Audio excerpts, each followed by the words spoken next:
ಕಲ್ತಿದ್ದಾರೆ. So ಅದೇ ರೀತಿ impact player ಆಗಿದ್ದಾರೆ. ನೋಡೋಣ ಏನಾಗುತ್ತೆ, ಹೇಗಿರುತ್ತೆ. ಇಂಪ್ಯಾಕ್ಟ್ ಪ್ಲೇಯರ್ ಅಂದ್ರೆ ಇವತ್ತು ವಿಲ್ ಜಾಕ್ಸ್ ಆಡಿಸುವಂತ ಸಂದರ್ಭ ಜಾಸ್ತಿ ಇದೆ. ವಿಲ್ ಜಾಕ್ಸ್ ಅವ್ರು ಆಡಿಸ್ಲೇಬೇಕು ಇವತ್ತು. ಆಕ್ಚುಲಿ ಬ್ಯಾಟಿಂಗ್ ಅಲ್ಲಿ ಸ್ವಲ್ಪ ಏನೋ ಟರ್ನ್ ಆಗ್ಬೋದಾ ಅಂತ ವಿಲ್ ಜಾಕ್ಸ್ ಅವ್ರು ಆಡಿಸಿದ್ರೆ. ಇನ್ನು ರಿಸ್ ಟಾಪ್ಲೆ ಅವರು ಕೂಡ ಒಳ್ಳೆ ಬೌಲರು. ದೀಪಕ್ ಚಹರ್ ಅವರು ಕೂಡ ಒಳ್ಳೆ bowler. Deepak Chahar last time ಚೆನ್ನೈನಲ್ಲಿದ್ದಾಗ ತುಂಬಾ ಕಮಾಲ್ ಮಾಡಿದಂತ ಪ್ಲೇಯರ್. ಬಟ್ ಯಾಕೆ ಮುಂಬೈ ತಂಡಕ್ಕೆ ಬಂದ್ರ ಮೇಲೆ ಮಂಕ್ ಆಗಿದ್ದಾರೆ. ಬಟ್ ಅವ್ರಿಗೆ ತುಂಬಾ ಚೆನ್ನಾಗಿ ಗೊತ್ತಿರುತ್ತಲ್ಲ, ಚೆನ್ನೈ ಪ್ಲೇಯರ್ಸ್ ಗ್ರಾಫ್ ಗೊತ್ತಿರುತ್ತೆ. ಬಟ್ ಈ ಬಾರಿ ಸೀಸನ್ ಅಲ್ಲಿ ದೀಪಕ್ ಚಹರ್ ಅವರು ಅಷ್ಟೊಂದು ಹೇಳ್ಕೊಳ್ಳೋಷ್ಟೇನು ತಮ್ಮ ಪ್ರದರ್ಶನವನ್ನು ತೋರಿಸ್ತಾ ಇಲ್ಲ. ಇನ್ನು ಮಿಚೆಲ್ ಸ್ಯಾಂಟ್ನರು ಕಳೆದ ಈ ಚಾಂಪಿಯನ್ಸ್ ಟ್ರೋಫಿಯಲ್ಲಿ ಮಿಂಚಿದಂಥ ಆಟಗಾರ, ಬ್ಯಾಟಿಂಗಲ್ಲೂ ಮಿಂಚ್ತಾರೆ, ಆಲ್ರೌಂಡರ್ ಆಟಗಾರ ಮಿಚೆಲ್ ಸ್ಯಾಂಟ್ನರ್ ಅವರು. ಸೊ ಅವ್ರದ್ದು ಯಾಕೆ ಕಮಾಲ್ ಮಾಡ್ತಾ ಇಲ್ಲ ಗ್ರೌಂಡಲ್ಲಿ ಅನ್ನೋದೇ ಅವ್ರಿಗೂ ಕೂಡ ಪ್ರಶ್ನೆ ಆಗಿದೆ. ಇನ್ನು ಮುಜೀಬ್ ಉರ್ ರೆಹಮಾನ್ ಅವರು ಕೂಡ ಒಳ್ಳೆ ಪ್ಲೇಯರು. ಸೊ ಅವ್ರ ಬಗ್ಗೆನೂ ಏನು ಮಾತಾಡುವಂತಿಲ್ಲ. ಒಳ್ಳೆ ಟೋಟಲ್ ಒಳ್ಳೆ ಪ್ಯಾಕೇಜ್ ಇದೆ ಆಕ್ಚುಲಿ ಹೇಳ್ಬೇಕಾದ್ರೆ ಮುಂಬೈ ಇಂಡಿಯನ್ಸ್ ಅಲ್ಲಿ. ಸೊ ಹಾಗೆ ಕ್ವಿಕ್ ಆಗಿ KKR ತಂಡದ ಪ್ಲೇಯಿಂಗ್ 11 ನೋಡೋದಾದ್ರೆ ಕ್ವಿಂಟನ್ ಡಿಕಾಕ್ ವಿಕೆಟ್ ಕೀಪರ್ ಆಗಿ ನಿಲ್ತಾರೆ. ಅವ್ರದ್ದೇ ಟೀಮು ಲಾಸ್ಟ್ ಟೈಮ್ ಆಡಿದಂತ ತಂಡ ಅದು ಮುಂಬೈ, ಕ್ವಿಂಟನ್ ಡಿಕಾಕ್ ಅವರಿಗೆ. ಸೊ ಅವ್ರಿಗೆ ಅಲ್ಲಿ ಪ್ಲೇಯರ್ಸ್ಗಳದ್ದು ಏನೇನು ಅನ್ನೋದೆಲ್ಲ ಗೊತ್ತಿರುತ್ತೆ. ಯಾವ ರೀತಿ ಇವ್ರಿಗೆ ಬೌಲಿಂಗ್ ಸ್ಟ್ರೆಂತ್ ಏನು, ಇವ್ರ ಬ್ಯಾಟಿಂಗ್ ಸ್ಟ್ರೆಂತ್ ಏನು ಅನ್ನೋದು ಕ್ವಿಂಟನ್ ಡಿಕಾಕ್ ಅವ್ರಿಗೆ ಗೊತ್ತೇ ಇರುತ್ತೆ.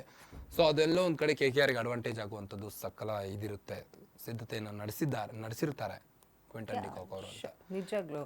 ಅಂಡ್ ಸುನಿಲ್ ನರೇನ್ ಅವರು ಕೋಲ್ಕತ್ತಾ ನೈಟ್ ರೈಡರ್ಸ್ ಅಲ್ಲೇ ಸಾಕಷ್ಟು ಮ್ಯಾಚ್ಗಳನ್ನ ಆಡಿದಂಥವ್ರು, ಅನುಭವ ಇದೆ KKR ತಂಡ. ಇನ್ನು ರೋಹಿತ್ ಶರ್ಮಾ ಅವರ 10 ವಿಕೆಟ್ಗಳನ್ನ ತಗೊಂಡವರು. ಸೊ ರೋಹಿತ್ ಶರ್ಮಾ ವೀಕ್ನೆಸ್ ಏನು ಅನ್ನೋದು ಸುನಿಲ್ ನರೇನ್ಗಂತೂ ಪಕ್ಕ ಗೊತ್ತೇ ಇರುತ್ತೆ. ಯಾಕಂದ್ರೆ 10 ಬಾರಿ ವಿಕೆಟ್ ತೆಗೆದಿದ್ದಾರೆ ಅಂದಾಗ ಆ ಬ್ಯಾಟ್ಸ್ಮನ್ ವೀಕ್ನೆಸ್ ಏನು, ಅವ್ನಿಗೆ ಎಲ್ಲಿ ಬೌಲಿಂಗ್ ಮಾಡಿದಾಗ ಯಾವ ರೀತಿ ಹಿಡಿಬೋದು ಅನ್ನೋದನ್ನ ಸುನಿಲ್ ನರೇನ್ ಅವರು ಸಾಕಷ್ಟು ತಿಳಿದುಕೊಂಡಿದ್ದಾರೆ. ಅನುಭವಿಸಿದ ಪ್ಲೇಯರ್ ಬೇರೆ, ವೆಸ್ಟ್ ಇಂಡೀಸ್ ಪ್ಲೇಯರು. ಸೊ ನೋಡೋಣ, ಸುನಿಲ್ ನರೇನ್ ಅವರು ಇವತ್ತವರು ಕಮಾಲ್ ಮಾಡ್ತಾರಂತೆ. ಆಲ್ರೌಂಡರ್ ಆಟ ಅಂತ ತೋರಿಸ್ತಾರೆ ಅವರು. ಬ್ಯಾಟಿಂಗಲ್ಲೂ ಕೂಡ ಕಮಾಲ್ ಅವರು. ಆ್ಯಕ್ಚುಲಿ RCB ಜೊತೆಗೆ ಆಡಿದವರು ಅವರೇ. RCB ಜೊತೆ ಆ್ಯಕ್ಚುಲಿ ಹೇಳ್ಬೇಕಾದ್ರೆ ಅಜಿಂಕ್ಯ ರಹಾನೆ, ಸುನಿಲ್ ನರೇನ್ ಅವರು ಒಳ್ಳೆ ಬ್ಯಾಟಿಂಗ್ ಪ್ರದರ್ಶನವನ್ನು ತೋರಿಸಿದ್ರು. ಅವ್ರದ್ದೊಂದು ಉತ್ತಮ ಜೊತೆ ಆಟ ಬಂದಿರಲಿಲ್ಲ ಅಂದ್ರೆ ಅವತ್ತು ತೀರಾ ಕಳಪೆ ಟಾರ್ಗೆಟ್ ಕೊಡ್ಬೇಕಾಗಿತ್ತು, ಪಾರ್ಟ್ನರ್ಶಿಪ್ ಮುರಿಯೋದೇ ಒಂದು ಚಾಲೆಂಜ್ ಆಗಿತ್ತು. ಬಟ್ ಆದ್ರೂ ಸಹಿತ ನಮ್ಮ RCB ಅವರು ಅವ್ರ ಜೊತೆ ಗೆದ್ರು, ಅದು ಸೆಕೆಂಡರಿ. ಬಟ್ ಇಬ್ರು ಮಿಂಚಿದ್ರೆ ಮತ್ತೆ ಕ್ಯಾಪ್ಟನ್ ಅಜಿಂಕ್ಯ ರಹಾನೆ ಮತ್ತೆ ಸುನಿಲ್ ನರೇನ್ ಅವರು ಮತ್ತೆ ಬ್ಯಾಟಿಂಗಲ್ಲಿ ಮಿಂಚಿದ್ರೆ ಎಲ್ಲೋ ಒಂದು ಕಡೆ ಮತ್ತೆ ಪವರ್ ಪ್ಲೇಯಲ್ಲಿ ಒಳ್ಳೆ ಸ್ಕೋರ್ನ ತಮ್ಮನ್ನು ಕೊಡ್ಬೋದು ಅನ್ನೋದು. ಇನ್ನು ಆಗ್ರೀಶ್ ರಘುವಂಶಿ ಅವರು ಕೂಡ ಒಳ್ಳೆ ಬ್ಯಾಟ್ಸ್ಮನ್ನು. ಬಟ್ ದುಬಾರಿ ಆಗಿರೋದಂದ್ರೆ ವೆಂಕಟೇಶ್ ಅಯ್ಯರ್. ಈಗ ವೆಂಕಟೇಶ್ ಅಯ್ಯರ್ ಅವರು ಏನು ಮಾಡ್ತಾರೆ ಇವತ್ತು, ವ್ಯಾಂಕೆಂಡೆ ಅಲ್ಲಾದರೂ ಮಿಂಚ್ತಾರ ಅನ್ನೋದು ಸಾಕಷ್ಟು ಫ್ಯಾನ್ಸ್ಗಳ ನಿರೀಕ್ಷೆ ಇದೆ ವೆಂಕಟೇಶ್ ಅಯ್ಯರ್ ಅವ್ರ ಮೇಲೆ. ರಿಂಕು ಸಿಂಗ್ ಅವರು ಯಾಕೋ ಮಂಕ್ ಆದಂಗೆ ಅಂತಿದೆ. ಯಾಕಂದರೆ ಲಾಸ್ಟ್ ಬಾರಿ ರಿಂಕು ಸಿಂಗ್ ಅವರು ತುಂಬ ಕಮಾಲ್ ಮಾಡಿದ್ರು KKR ಅಲ್ಲಿ. ಸೋಲುವಂಥ ಮ್ಯಾಚ್ನ DC ಇಂದ ವಾಪಸ್ ಕಿತ್ಕೊಂಡಿದ್ರು 5 6 ಬಾರಿಸಿ ರಿಂಕು ಸಿಂಗ್ ಅವರು. ಸೊ ಯಾಕೆ ಈ ಒಂದು ಸೀಸನಲ್ಲಿ ಮಂಕ್ ಆಗಿದ್ದಾರೋ ಗೊತ್ತಿಲ್ಲ ರಿಂಕು ಸಿಂಗ್ ಅವರು. ಇನ್ನು ಟೀಮ್ ಇಂಡಿಯಾ ತಂಡದಲ್ಲಿ ಕೂಡ ಒಳ್ಳೆ ಪ್ರದರ್ಶನವನ್ನು ತೋರ್ತಾ ಇದ್ದಾರೆ ರಿಂಕು ಸಿಂಗ್ ಅವರು. ಬಟ್ IPL ಅಲ್ಲಿ ಯಾಕೆ ಒಂದು ಆಟವನ್ನು ತೋರಿಸ್ತಾ ಇರೇನೋ ಗೊತ್ತಿಲ್ಲ. ಇನ್ನು ಆ್ಯಂಡ್ರೆ ರಸೆಲ್ ಅವರು ಎಂಥ ದೈತ್ಯ ಆಟಗಾರ ಇವರು ಅಂದರೆ, ಇವರು ಬಾಲು ಸ್ಟೇಡಿಯಮಿಂದ ಆಚೆ ಕಳಿಸಿರೋ ಎಷ್ಟೋ ಉದಾಹರಣೆಗಳಿವೆ. ಅಂಥ ಬ್ಯಾಟ್ಸ್ಮನ್ ಆ್ಯಂಡ್ರೆ ರಸೆಲ್ ಅವರು, ಅಷ್ಟೊಂದು ಪವರ್ಫುಲ್ ಹಿಟ್ಟರ್ ಅವರು. ಯಾಕೆ ಈ ಸಾರಿ ಈ ಒಂದು ಸೀಸನಲ್ಲಿ ಮಂಕ್ ಆಗಿದಾರೋ ಗೊತ್ತಿಲ್ಲ. ಕಳೆದ ಸೀಸನಲ್ಲೂ ಕೂಡ ಅಷ್ಟೇ ಮಂಕ್ ಆಗಿದ್ರು ಆ್ಯಂಡ್ರೆ ರಸೆಲ್ ಅವರು. ಬರ್ತಾ ಅವ್ರಿಗೂ ಏನೋ ವಯಸ್ಸಾಯಿತು, ಅನುಭವ ಕಡಿಮೆ ಆಗ್ತಾ ಇದೆ, ಏನೋ ಗೊತ್ತಾಗ್ತಾ ಇಲ್ಲ ಆ್ಯಂಡ್ರೆ ರಸೆಲ್ ಅವ್ರಿಗೆ.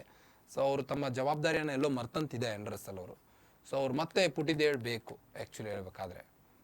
ಇನ್ನು ರಮನ್ದೀಪ್ ಸಿಂಗ್ ಅವರು ಕೂಡ ಒಳ್ಳೆ ಬ್ಯಾಟ್ಸ್ಮನ್ನು, ಆಲ್ರೌಂಡರ್ ಆಟ. ಇನ್ನು ಸ್ಪೆನ್ಸರ್ ಜಾನ್ಸನ್ ಅವರು ಬೌಲರು, ಹರ್ಷಿತ್ ರಾಣಾ ಅವರು, ವರುಣ್ ಚಕ್ರವರ್ತಿ ಅವರು ಕಳೆದ ಮ್ಯಾಚಲ್ಲಿ ಕಾಸ್ಟ್ಲಿ ಆಗಿದ್ರು ತುಂಬ. ಬಟ್ ಅದಾದಮೇಲೆ ಮತ್ತೆ ಪುಟಿದೆದ್ದಿದ್ದಾರೆ ವರುಣ್ ಚಕ್ರವರ್ತಿ ಅವರು. ಸೊ ಇವತ್ತಿನ ಮ್ಯಾಚಲ್ಲಿ ಯಾವ ರೀತಿ ಕಮಾಲ್ ಮಾಡ್ತಾರೆ ಅನ್ನೋದನ್ನು ನೋಡಬೇಕಾಗಿದೆ. ವರುಣ್ ಚಕ್ರವರ್ತಿ ಅವರು ಟೀಮ್ ಇಂಡಿಯಾದಲ್ಲೂ ಕೂಡ ಅಷ್ಟೇ ಚೆನ್ನಾಗಿ ಪ್ರದರ್ಶನವನ್ನು ತೋರಿದಂಥವ್ರು ಚಾಂಪಿಯನ್ಸ್ ಟ್ರೋಫಿಯಲ್ಲಿ. ಅನುಭವ ಇದೆ ಅವ್ರಿಗೂ ಕೂಡ. ಇನ್ನು ರೋಹಿತ್ ಶರ್ಮಾ ಅವ್ರ ಜೊತೆ ಡ್ರೆಸ್ಸಿಂಗ್ ರೂಮ್ ಹಂಚ್ಕೊಂಡಿದ್ದು ಅವ್ರಿಗೂ ಅನುಭವ ಇದೆ ವರುಣ್ ಚಕ್ರವರ್ತಿ ಅವರಿಗೆ ಟೀಮ್ ಇಂಡಿಯಾದಲ್ಲಿ. ಸೊ ವರುಣ್ ಚಕ್ರವರ್ತಿ ಅವ್ರಿಗೂ ಕೂಡ ಗೊತ್ತಿರುತ್ತೆ ಯಾವ ಪ್ಲೇಯರ್ಸ್ಗಳು. ಯಾಕಂದರೆ almost Mumbai Indians ತಂಡದಲ್ಲಿರೋದು Indian ಪ್ಲೇಯರ್ಸ್ಗಳು.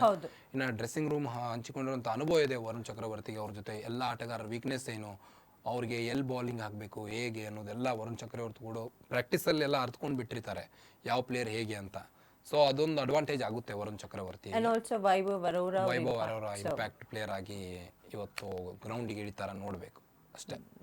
So ಇವತ್ತಿನ ಪ್ಲೇಯಿಂಗ್ 11 ನಮ್ಮ ಪರ್ಸೆಪ್ಷನ್ ಅಲ್ಲಿ ಹೇಗಿರುತ್ತೆ ಅನ್ನೋದನ್ನ ನಾವು ಶೋಕೇಸ್ ಮಾಡಿದ್ವಿ. ನೋಡೋಣ ಇಬ್ಬರಲ್ಲಿ ಯಾರು ವಿನ್ ಆಗ್ತಾರೆ ಅನ್ನೋದು ಮ್ಯಾಟರ್ ಆಗುತ್ತೆ. ಯಾಕಂದ್ರೆ ಅವ್ರು 3 ಇವರು 5 ಅಂದಾಗ ಒಂದು ಬಿಗ್ ಕಾಂಪಿಟೇಷನ್ ಇದ್ದೇ ಇರುತ್ತೆ.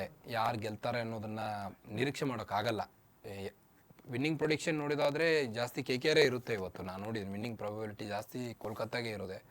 ಸೊ ನೋಡೋಣ, 5 ಬಾರಿ ಅವರು ಚಾಂಪಿಯನ್ಸ್ ಆದರೂ ಸಹಿತ ವಿನ್ನಿಂಗ್ ಪ್ರಿಡಿಕ್ಷನ್ KKR ಅವ್ರದ್ದೇ ಇದೆ ಜಾಸ್ತಿ. ಸೊ ನೋಡೋಣ ಇವತ್ತಿನ ಮ್ಯಾಚ್ ಏನಾಗುತ್ತೆ ಅಂತ. ವೆಂಕಟೇಯಲ್ಲಿ ಕಮಾಲ್ ಮಾಡ್ತಾರ ಮುಂಬೈದವರು. ನೆಕ್ ಟು ನೆಕ್ ಬರೋದಂತೂ ಹ್ಮ್ ವಿ ಆರ್ ಎಕ್ಸ್ಪೆಕ್ಟಿಂಗ್. ಹಂಗೆ ಬಂದ್ರೆ ಮಜಾ ಇರುತ್ತೆ ಮ್ಯಾಚ್ ನೋಡೋದಕ್ಕೆ ಅಂತ. ಆ್ಯಂಡ್ ಇನ್ನೊಂದು ಹೇಳಲೇಬೇಕು, ಇನ್ನೇನು April 2 ನಮ್ಮ RCB ಮ್ಯಾಚು ಬೆಂಗಳೂರಲ್ಲಿ ಆಗುತ್ತೆ ಆ್ಯಂಡ್ ಅಗೇನ್ಸ್ಟ್ ಗುಜರಾತ್ ಟೈಟನ್ಸ್ ವಿರುದ್ಧ. ಯಾ ಈಗಾಗಲೇ ಗುರು RCB ನಲ್ಲಿದ್ರೆ ಶಿಷ್ಯ ಗುಜರಾತ್ ಟೈಟನ್ ಅಲ್ಲಿ ಇದ್ದಾರೆ. ಕ್ಯಾಪ್ಟನ್ ಅದೊಂದ್ ಕಡೆ ಆದ್ರೆ ಎಲ್ಲೊಂದ್ ಕಡೆ ಗೆಲುವಿನ ಫೇವರೇಟ್ ಆಗಿದ್ದಾರೆ ನಮ್ಮ RCB ತಂಡ ಈ ಬಾರಿ.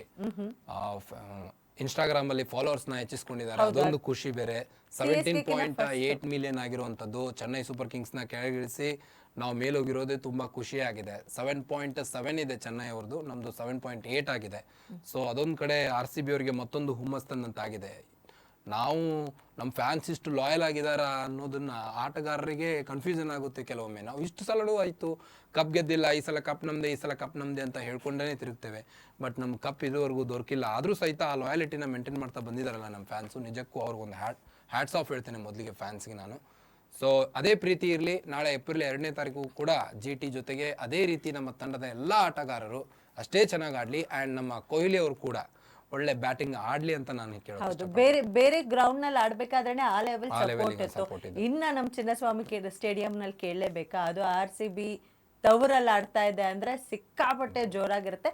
ಬಟ್ ಏನಂದ್ರೆ ಅವ್ರು ಅದೇ ಕಾನ್ಫಿಡೆನ್ಸ್ ಅಲ್ಲಿ ಆಡ್ಬೇಕು, ಬಟ್ ಓವರ್ ಕಾನ್ಫಿಡೆನ್ಸ್ ಇಟ್ಕೊಳ್ಬಾರ್ದು. ನೋಡೋಣ, ಶಿಷ್ಯನ ಗುರು ಸೋಲಿಸ್ತಾನ ಅಥವಾ ಗುರುನ ಶಿಷ್ಯ ಸೋಲಿಸ್ತಾನ, ಅದು ಕೂಡ ಮಜಾ ಇರುತ್ತೆ. ಸೊ ಹಾಗೆ ನೋಡೋದಾದ್ರೆ GT ಕೂಡ ಅಷ್ಟೊಂದು ನಾವು ಸುಲಭವಾಗಿ ತಗೊಳ್ಳುವಂತ ತಂಡ ಅಲ್ಲ. ಅದು ಕೂಡ ಒಳ್ಳೆ ಆಲ್ರೌಂಡರ್ ಆಟಗಾರ ಇರುವಂತ ತಂಡ GT. ಸೊ ಆ ತಂಡವನ್ನು ಅಷ್ಟೊಂದು ಲೈಟ್ ಆಗಿ ತಗೊಂಡು ನಾವು ಚಿನ್ನಸ್ವಾಮಿಯಲ್ಲಿ ಆಡುವಂತಿಲ್ಲ. ಸೊ ಈಗಾಗಲೇ ನಮ್ಮ ಬ್ಯಾಟ್ಸ್ಮನ್ಸು, ತಮ್ಮ ಬೌಲರ್ಗಳು ತಮ್ಮ ಸಾಮರ್ಥ್ಯ ಏನು ಅನ್ನೋದನ್ನ ಈಗಾಗಲೇ ತೋರಿಸಿದ್ದಾರೆ RCB ಅವರು.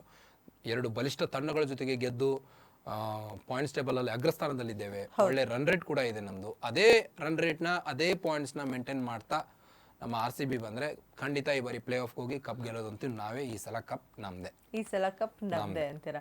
ಸೊ ಈ ಸಲ ಕಪ್ ನಮ್ದೇ ಆಗೋದಕ್ಕೆ ಐ ಮೀನ್ ನಾಡಿದ್ದು ನಡೆಯುವಂತಹ ಏನಿದೆ ಮ್ಯಾಚು, ಅದರಲ್ಲಿ RCB ಗೆದ್ರೆ ಇನ್ನಷ್ಟು ಖುಷಿ ಆಗುತ್ತೆ. ಹೋಮ್ ಗ್ರೌಂಡ್ ನಲ್ಲಿ ಗೆದ್ದಿದೆ ಅನ್ನುವಂತಹ ಖುಷಿ. ಹೋಮ್ ಗ್ರೌಂಡ್ ನಲ್ಲಿ ಸದಾ ನಮ್ಮ ಆಟಗಾರರು ಮಿಂಚಿದ್ದಿದ್ದೇ ಇದೆ. ನಮ್ಮ ಕಿಂಗ್ ಕೊಹ್ಲಿ ರೆಕಾರ್ಡ್ಗಳು ಸಾಕಷ್ಟಿದೆ ಚಿನ್ನಸ್ವಾಮಿ ಸ್ಟೇಡಿಯಂ ಅಲ್ಲಿ. ಸೊ ಅನುಭವ ಇದೆ ನಮ್ಮ ಗ್ರೌಂಡ್ ಏನು ಅನ್ನೋದನ್ನ ಚೆನ್ನಾಗಿ ಅರ್ಥಕೊಂಡಿದ್ದಾರೆ. ರಜತ್ ಪಾಟಿದಾರ್ ಅವರು ಕೂಡ ಅಷ್ಟೇ ಚೆನ್ನಾಗಿ ಆಡ್ತಾರೆ ಚಿನ್ನಸ್ವಾಮಿ ಸ್ಟೇಡಿಯಂ ಅಲ್ಲಿ. ಸೊ ಲವ್ಲಿ ಪಿಚ್ ನಮ್ದು ಒಂದು ಚಿನ್ನಸ್ವಾಮಿ ಸ್ಟೇಡಿಯಮು. ಅಲ್ಲಿ ಮ್ಯಾಚ್ ನಡೆಯುತ್ತೆ ಅಂದಾಗ ಎಲ್ರಿಗೂ ಒಂದು ಖುಷಿನೇ ಇರುತ್ತೆ. ಯಾಕಂದ್ರೆ ಅಲ್ಲಿ ಬ್ಯಾಟಿಂಗ್ಗೆ ತುಂಬಾ ಹೆಲ್ಪ್ ಆಗುವಂತ ಪಿಚ್ ಅದು. ಸೊ ಅಲ್ಲಿ ಪೆವಿಲಿಯನ್ ಅಲ್ಲಿ ಕುಂತಿರುವಂತ ಯಾವ ಜನರಿಗೂ ಕೂಡ ಬೋರ್ ಆಗಲ್ಲ. True that. ಸೊ ಒಂದು ಧಮಾಕೆದಾರ್ ಮ್ಯಾಚ್ ನಾವು ನೋಡ್ಬೋದು ಅಂದ್ರೆ ತಪ್ಪಾಗಲ್ಲ. ಸೊ ಇವತ್ತಿನ ಮ್ಯಾಚ್ಗೆ ಆಲ್ ದ ಬೆಸ್ಟ್ ಅಂತ ಹೇಳ್ತಾ, ಇವತ್ತಿನ ಪ್ರೆಡಿಕ್ಷನ್ ನಮ್ದು KKR ಅಂತಿದೀವಿ. ನಿಮ್ ಪ್ರೆಡಿಕ್ಷನ್ ಏನು? ಯಾವ ಟೀಮ್ ಗೆಲ್ಬೇಕು ಅನ್ನೋ ಆಸೆ ನಿಮ್ಗಿದೆ, ಅದನ್ನ ನೀವು ನಮ್ಗೆ ಕಮೆಂಟ್ ಮಾಡೋ ಮುಖಾಂತರ ತಿಳಿಸ್ಬೋದು. ಸೊ ಇದೇ ಆಗಿತ್ತು ಇವತ್ತಿನ IPL ಜಿಂಗಲ್ ವಿಶೇಷ ಕಾರ್ಯಕ್ರಮ. ಮತ್ತೆ ನಾವು ಸಿಗ್ತೀವಿ ನಾಳೆ sharp 6 o'clock. Until then, this is Adarshni along with Karthik signing off. Namaskara.